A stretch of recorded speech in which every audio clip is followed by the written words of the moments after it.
நடந்து முடிந்த நாடாளுமன்ற தேர்தல் என்பது மோடி வேண்டுமா வேண்டாமா என்பதற்காக நடந்த தேர்தல். அதுபோலதான் ஸ்டாலின் வேண்டுமா வேண்டாமாங்கிற தேர்தலில் களத்திலே போட்டி வந்து ஸ்டாலின் அவர்களுக்கும் எடப்பாடி பழனிசாமி அவர்களுக்கும் தான் போட்டி. திமுக வேண்டாம், அதிமுக வேண்டாம் என்று சொல்லக்கூடியவர்கள் தமிழ்நாட்டிலே நிரந்தரமாக 10% இருக்கிறார்கள்.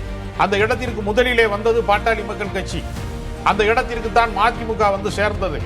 அந்த இடத்திற்கு தான் தேமுதிக வந்து சேர்ந்தது. அந்த இடத்திற்கு தான் நாம் தமிழர் கட்சி வந்து சேர்ந்தது. அது மாதிரி இப்ப வந்து நாம் தமிழர் கட்சியின் இடத்திற்கு தாவேகா வந்து சேர்ந்திருக்கிறது. திமுகவில் இருக்கிற இளைஞராக இருந்தாலும் அண்ணா திராவிட முன்னேற்ற கழகத்தில் இருக்கக்கூடிய இளைஞராக இருந்தாலும் அந்த இளைஞர்கள் கூட்டத்துல இருந்து பெரும்பகுதி ஓட்டு நிச்சயமா தாவேகா இருக்கும். ஏன்னா அவர் வந்து ஒரு முதல்ல வந்து அவர் வந்து ஒரு அரசியல் கட்சி, அந்த அரசியல் கட்சியின் மீது நம்பிக்கை கொண்ட ஒரு சார்புடையவராக இருக்கிறார். அதிமுகவை திமுகவாக இருக்கட்டும், தாவேகாவா இருக்கட்டும், ரெண்டுமே பலவீனப்படுத்துறாங்களா இல்லனா அவங்க வந்து பொருட்படுத்தாமல் பேசுறாங்க அப்படின்னு எடுத்துக்கலாமா? ஸ்டாலின் அவர்கள் குறிப்பிட்டு பேசும்போது கூட என்டிஏ தலைமையிலான கூட்டணி அப்படின்னு சொல்றாரு. விஜய் குறிப்பிட்டு பேசும்போது கூட பாஜக தலைமையிலான அதிமுக கூட்டணி அப்படிங்கிறாங்க. அதனால அதிமுகவை புறம் தள்ள பாக்குறாங்களா? பூனை கண்ணை மூடிக்கொண்டால் உலகம் இருண்டு விடும் சொல்றது மாதிரி அதிமுகவை விமர்சிக்காமல் விடுவதனாலேயோ, அதிமுக ஒரு பொருட்டே இல்லை என்று சொல்வதனாலேயோ, தாவேகாவிற்கும் திமுகவிற்கும் தான் போட்டி என்று சொல்வதன் மூலமாகவோ அதிமுக இல்லாமல் போய்விடாது.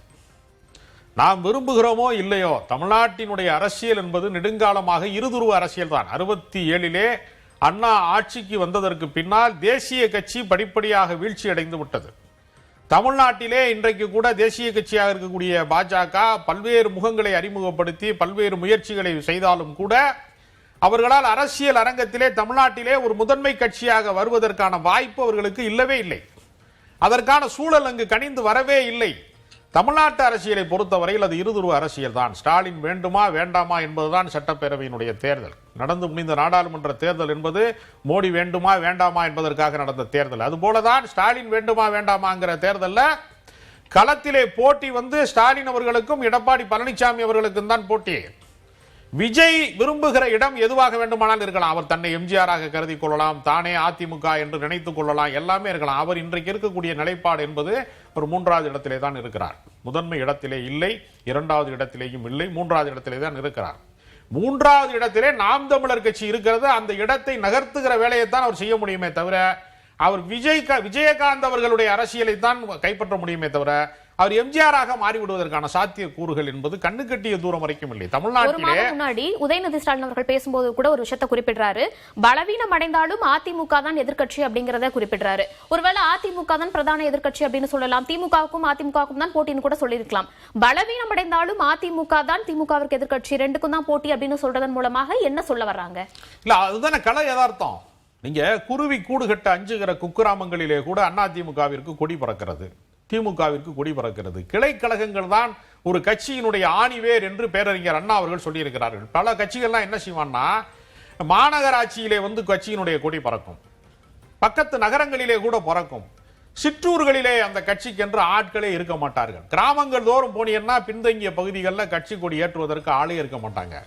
அப்ப ஒரு கட்சியினுடைய ஆணிவேர் எதுனா கிளைக்கழகம் தான். நீங்க கணக்கில் அடங்காத கிராமங்கள் இருக்கும். மாநகரங்களின் பெயர்கள் அனைவருக்குமே தெரியும். தமிழ்நாட்டில் இருக்கக்கூடிய வந்து லட்சக்கணக்கான கிராமங்களின் பெயர்கள், ஆயிரக்கணக்கான கிராமங்களின் பெயர்களை வந்து பல பேருக்கு தெரியாது.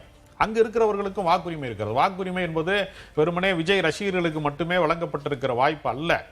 அதனால எப்பொழுதுமே திமுக வேண்டாம், அதிமுக வேண்டாம் என்று சொல்லக்கூடியவர்கள் தமிழ்நாட்டிலே நிரந்தரமாக 10% இருக்கிறார்கள்.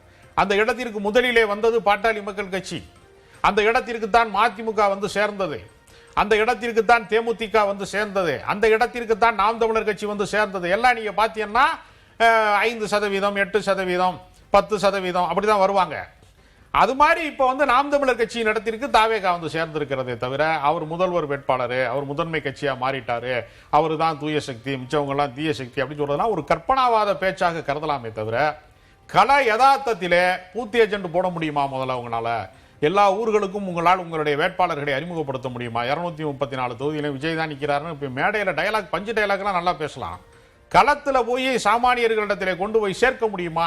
விஜய் படம் பார்க்கறவங்க மட்டும்தான் வாக்குச்சாவடிக்கு வருவார்களா என்ன? அதான் சென்சியை குறிப்பிட்டு சொல்றாரு. சென்சியை டார்கெட் வைக்கிற மாதிரி தான் நீங்க பேசியிருக்காரு. உங்க வீட்டுல இருக்கக்கூடியவங்களுக்கு, உங்களுடைய வீட்டுல இருக்கக்கூடிய பெரியவங்களுக்கு ஓட்டு போடுங்க அப்படின்னு சொல்லுங்க அப்படின்னு சொல்றதன் மூலமாக சென்சிக்கு டார்கெட் வைக்கிறாரா? சென்சி தான் நம்மளுடைய வாக்காளர்களாக இருப்பாங்க அப்படின்னு டார்கெட் இருக்கிறவங்களுக்கு ஓட்டு போட சொல்லுங்கன்னு சொல்றது மூலமா வாக்குரிமை இல்லாத பல பேர், 15 வயசுக்காரன் 17 வயசுக்காரன் எல்லாம் பல பேர் விஜய்க்கு ரசிகரா இருப்பான், அவனுக்கு ஓட்டே இருக்காது. அதையும் சேர்த்தானே நீங்க பார்க்கணும். குழந்தைகள் வந்து விளையாடுகிற போது மொபைலை வச்சு விளையாடும் போது அவங்க அப்பாட்ட வந்து சொல்லும், அம்மாட்ட வந்து சொல்லும்லாம் கதை சொல்றாரு. அவர்களுக்கெல்லாம் வாக்குரிமை இருக்கிறதா? நான் என்ன கேட்குறேன், தமிழ்நாட்டிலே சினிமா ரசிகர்கள் என்று சொன்னால் விஜய்க்கு மட்டும்தான் இருக்கிறார்களா? அஜித்துக்கு ரசிகர்கள் கிடையாதா? சிவகார்த்திகேயனுக்கு கிடையாதா? கமலஹாசனுக்கு கிடையாதா? ரஜினிகாந்துக்கு கிடையாதா? மற்ற நடிகர்களுக்கு கிடையாதா? விஜய் சேதுபதிக்கு கிடையாதா? எல்லாருக்கும் ரசிகர் இருப்பாங்கல்ல, அவங்களுக்கு கும்பல் இருக்கும்ல. அந்த கும்பலை வச்சு தானே முதல் நாள் காட்சி திரைப்படம் ரிலீஸ் ஆகிறப்போ ஒரு பெருங்கூட்டம் உள்ள போகுது. அவர்களுக்கெல்லாம் வாக்குரிமை கிடையாதா? எல்லாருமே விஜய் ரசிகர்கள் தானா? இது ஒரு மாய தோற்றத்தை உற்பத்தி செய்கிறார்கள். இதை நம்ம ஏற்க முடியாது. விஜய்க்கு மட்டும்தான் ஆதரவு இருப்பதை போலவும், அவருக்கு பின்னாடி தான் இளைஞர்கள் இருப்பதை போலவும் ஒரு மாய தோற்றத்தை வந்து உருவாக்கி பார்க்குறாங்க. இப்போ சமீபத்தில் வந்து பார்த்தீங்கன்னா விருதுநகரில் திமுகவுடைய இளைஞரணி மாநாடு நடந்தது. லட்சக்கணக்கான பேர் கலந்துருக்காங்களே. அதே மாதிரி அதற்கு முன்பு திருவண்ணாமலையில் நடத்திய கூட்டத்திலையும் லட்சக்கணக்கான பேர், அவங்க நிர்வாகிகள் மட்டுமே சொல்கிறாங்க அவங்க திமுக இருந்து. அப்போ எல்லா கட்சிக்குமே பெரும்பளவு கூட்டம் வருகிறது. ஒரு திரைப்பட நட்சத்திரம் என்கிற பெயரில் அவருக்கு ஒரு கூடுதலான ஊடக வெளிச்சம் அவர் மீது பற்றி படருகிறதே தவிர, அதனால அவருக்கு மட்டும்தான் இளைஞர்கள் இருக்கிறார்கள், அவருக்கு பின்னாடி மட்டும்தான் அரசியல் எழுச்சி இருக்கிறது அப்படின்னு சொல்றது இருக்கு இல்லையா? அது எல்லா காலத்திலையும் நீங்க வைகோ கட்சி தொடங்குகிற போது அவருக்கு பெரிய கூட்டம் வந்துச்சே. முதல் மாநாட்டை வந்து மதுரையில் அவர் நடத்துறாரு.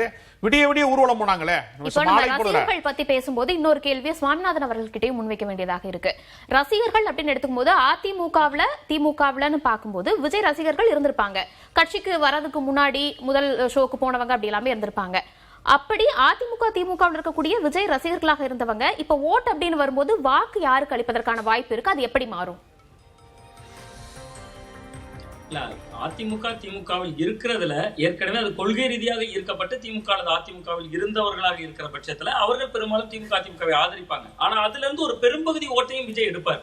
அது திமுகவில் இருக்கிற இளைஞராக இருந்தாலும், அண்ணா திராவிட முன்னேற்ற கழகத்துல இருக்கக்கூடிய இளைஞராக இருந்தாலும், அந்த இளைஞர்கள் கூட்டத்துல இருந்து பெரும்பகுதி ஓட்டை நிச்சயமா தாவேக்கா ஈர்க்கும். ஏன்னா அவர் வந்து ஒரு முதல்ல வந்து அவர் வந்து ஒரு அரசியல் கட்சி, அந்த அரசியல் கட்சியின் மீது நம்பிக்கை கொண்ட ஒரு சார்புடையவராக இருக்கிறார்.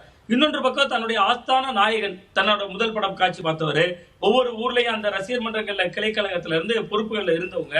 சோ அந்த கட்டமைப்புல இருக்கக்கூடிய ஒரு நடிகர் முதன்முறையா வர்றாருல அரசியல் களத்துக்குள்ள. அப்ப அவர்கள் தன்னை மீறி ஒரு ஈர்ப்பு அவர் மீது இருக்கதான் செய்யும். நீங்க இன்னொன்று, இன்னைக்கு சார் அவர்கள் ராஜகம்பீரன் சார் குறிப்பிட்டதை போல மிக மிக ராஜகம்பீரன் சார் அவர்கள் குறிப்பிட்ட மிக முக்கியமான ஒரு இடம்.